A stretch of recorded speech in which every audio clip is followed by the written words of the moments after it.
Dubai was not built on oil. Read that again.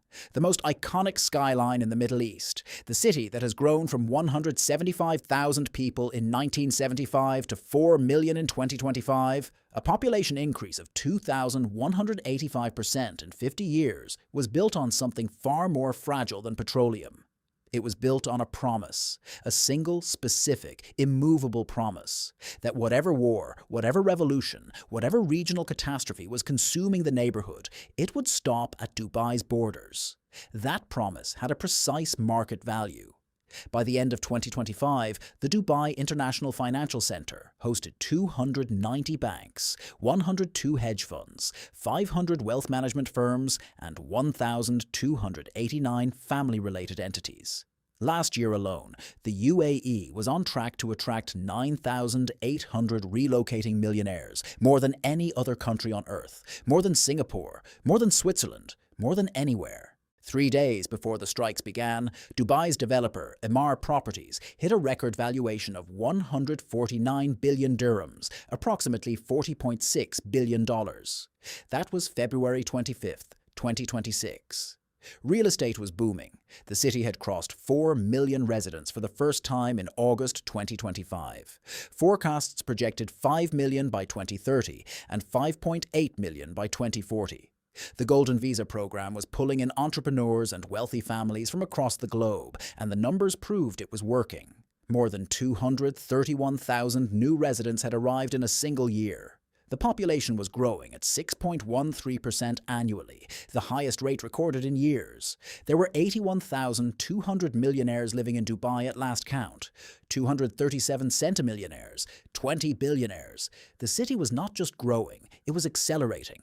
Then, on February 28th, at peak tourist season, during Ramadan, on a Saturday afternoon when Dubai's beaches and hotel brunches and luxury pools were full, when the Palm Jumeirah was hosting its usual carousel of visiting Europeans and the marina was crowded with yacht parties, Iran launched 189 ballistic missiles, 941 drone attacks, and 3 cruise missiles at the United Arab Emirates. Most were intercepted, but some were not.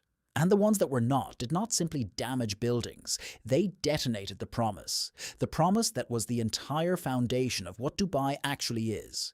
The strikes did not happen in isolation. They were Iran's retaliation for a coordinated US-Israeli military operation against Iran, Operation Roaring Lion, which had targeted Iran's leadership, military infrastructure, and air defense systems. Iran had promised that if it were struck, every American base in the region would be a legitimate target. The UAE hosts the Al Dhafra Air Base outside Abu Dhabi, home to significant US military assets. That made the UAE a target. Dubai spent 4 decades constructing the unspoken assurance that it was somehow exempt from the logic of the region it occupied. On February 28th, the region disagreed. To understand what happened on February 28th, you have to understand what Dubai actually built and why the product it was selling was never what it appeared to be. Dubai has almost no oil. Oil accounts for less than 2% of its GDP. Neighboring Abu Dhabi, which holds more than 90% of the UAE's oil reserves, still runs partly on petroleum revenue. Dubai does not. Dubai replaced oil with something harder to build and faster to destroy: trust. It launched Emirates Airline in 1985 and turned Dubai International Airport into the busiest international aviation hub on the planet, handling 127.7 million passengers combined through Dubai and Abu Dhabi in 2024 alone.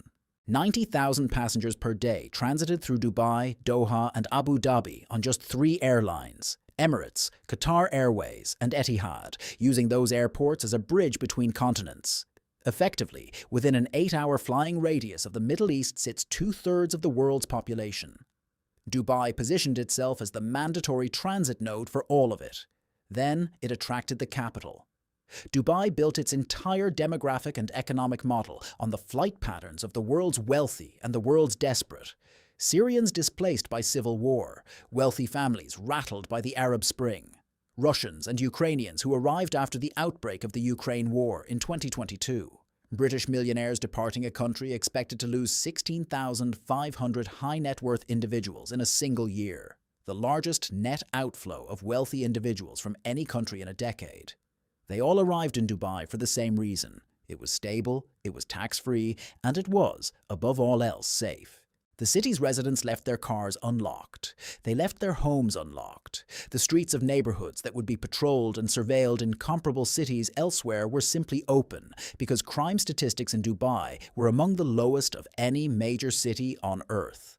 100% foreign ownership, no personal income tax, world-class infrastructure, a regulatory framework that mirrored London and New York, the Golden Visa.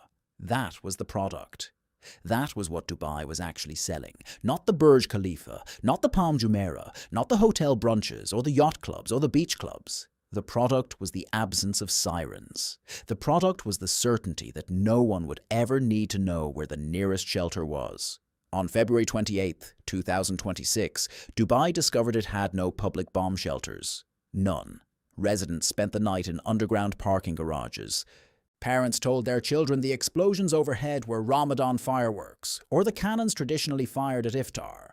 Several residents reported that their building's management had sent messages asking everyone to take shelter in basements. Fitness centers closed. Grocery delivery apps crashed under the weight of demand. Supermarket shelves cleared within hours. The streets of neighborhoods that would normally be crowded well into the evening were empty. Dubai was almost unrecognizable on Sunday morning. On a peak winter weekend, peak tourist season, those beaches would normally be full. Instead, the sky over one of the world's busiest airports was clear of aircraft for the first time anyone could remember outside of a pandemic. Here is what the strikes actually hit, and why the target selection was not random. The Fairmont Hotel on the Palm Jumeirah, a Shahed-type kamikaze drone, a large explosion, 4 injured, fire visible from across the water. The Burj Al Arab, the 830-foot hotel built in the shape of a sail on its own artificial island, the most deliberately iconic structure Dubai ever constructed, debris from intercepted missiles striking its facade, smoke rising from near the base of Burj Khalifa, the 2,723-foot tower that is the world's tallest building and the most recognized symbol of Dubai's ambition. Dubai International Airport struck in Terminal 3 in the early hours of March 1st, 4 staff injured, a smoke-filled passageway, dramatic footage of passengers evacuating, the busiest international aviation hub on Earth, temporarily a casualty zone. Jebel Ali Port, Dubai's main sea terminal and one of the 10 largest ports in the world, a berth on fire, black smoke visible for miles, the primary conduit for Dubai's trade economy burning during a conflict. The U.S. consulate in Dubai hit by a drone, a fire, contained with no injuries. Al Dhafra Air Base in Abu Dhabi, which holds significant American military assets, directly targeted a Pakistani national killed by falling debris in a nearby residential area, 7 others injured. By March 3rd, the UAE Ministry of Defense had tracked the incoming ordnance at 174 ballistic missiles, 689 drones, and 8 cruise missiles. Of those, 161 missiles were intercepted, 13 fell into the sea, 645 drones were destroyed, and 44 caused impact on the ground. 3 people were killed, 58 were injured. The air defense systems worked. Most of what Iran fired was knocked down. But interception is not the same as absence. Every intercepted missile still produces debris. Every downed drone still falls somewhere. The UAE Ministry of Defense acknowledged that debris from interceptions had struck populated areas in both Abu Dhabi and Dubai. The Burj Al Arab was not directly hit by an Iranian weapon. It was hit by fragments from a weapon that was destroyed before it arrived. The distinction matters technically. It does not matter commercially. The images of smoke rising from the most photographed hotel in the Middle East traveled to every market in the world instantly. By March 2nd, the Abu Dhabi and Dubai stock exchanges had closed for 2 consecutive days. That had never happened before in the history of UAE financial markets. 21,300 flights were cancelled across 7 major airports over the first several days of the conflict. A source at a UAE-based mid-sized investment firm confirmed the company had begun preemptively planning layoffs and halted fundraising. Tech outages at banking operations were reported. Amazon Web Services disruptions affected financial firms. Demand for physical gold surged as residents sought hedges against what was happening. And all of this happened within 72 hours of the first strike. The physical damage, evaluated on its own terms, was limited: 3 dead, 58 injured. Buildings that can be repaired, a port berth that can be rebuilt, an airport terminal that reopened within days on a limited basis. But Dubai's economy is not a physical economy, it is a psychological one. It runs on perception. And the perception that was shattered on February 28th had been decades in the making. This is Dubai's structural problem, and it is not the missiles. Missiles can be intercepted, buildings can be repaired, airports reopen. Within days of the first strikes, limited flights were resuming, Virgin Atlantic and other carriers gradually returning to service, Emirates running repatriation operations. The Burj Khalifa still stands. The Burj Al Arab still stands. The Palm remains. The infrastructure is largely intact. But Dubai's model has never been built on buildings.